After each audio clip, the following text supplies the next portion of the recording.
พี่น้องวันที่9 ธันวาคม 2568 ครบรอบ23 ปีแล้ว23 ปีแล้วนะพระเอกไดมอนด์ฤทธิไกรลูกชายอีพ่อไหมไทยหัวใจศิลป์พี่น้องเอ่ยแต่ตอนนี้มาอยู่กับญาลูกมาอยู่เสียงอีสานฤดูกาลที่2แล้วพ่อแม่เอฟซีก็ให้กำลังใจอุ่นหนาฟ้าคังอยู่อันพระเอกไดมอนด์เป็นผู้บ่าวใหญ่แล้ว23 ปีแล้วใส่สูทเพชรแต่งองค์ทรงเคียงรอโอ้ยว่าเป็นเทพพบุตรเทพพดาเนาะสูตรเรามาเดียบยุบย่ำดีแต่สูตรใดก็ได้เนาะเฮ้ยโอ้ยรอให้คำเพลงอีพอคอยแม่ก็มาให้กำลังใจหลายพ่อก็มาให้กำลังใจหลายพี่น้องเอฟซีแล้วหลายพ่อสมหวังสมควรอยู่นี่น่ะพวกมาไล่ว่าสันแดงจึงคืงเนาะก่อนหน้านี่อยู่สาวน้อยเพชรบ้านแพงแล้วก็มาอยู่กับอีแม่นกน้อยนี่2 ปีแล้วฤดูกาลที่2แล้วพี่น้องให้หุ่งเฮี้ยงเหลียงเหลี่ยมเด้อบ่ล่ะให้เจริญเด้อ23 ปีแล้ว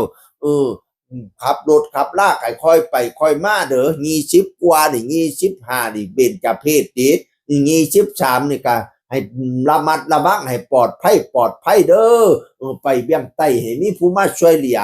ไปเบี้ยงเหนือให้มีผู้มาช่วยสร้าง2ขอบข้างให้มีเงินดอกไม้เงินดอกไม้ไม่ค้ำออกจากบ้านอย่าได้มีศัตรูคนซอยสู้ซอยขนซอยหาบให้มีโชคลาภเลี้ยงน้องมีข้าวของแน่นอังให้ได้นั่งเป็นเศรษฐีมั่งมีเงินล้านเงินแสนให้ตกอยู่กลางบ้านเงินล้านให้ตกอยู่กลางเฮียนคิดหอดเงินให้ไหลมากองคิดหอดทองให้ไหลมาเข้าเต็มกระเป๋าตึงนอนหลับให้ได้เงินหมื่นนอนตื่นให้ได้เงินแสนยามแกงแขนให้ได้เงินล้านออกจากบ้านให้ลมคุ้มเงินคุ้มค่ำเด้อกินอย่าให้บกจกอย่าให้ลงอย่าได้บกเป็นหาดอย่าได้ขาดเป็นว่างลำรวยงัวค่อยเต็มล้นตารางเฮียนคำแพงอีพอก่อยเงินคำแก้วให้ไหลมากคือนำแจงไปแสดงทั้งไหลเอฟซีให้แตกจ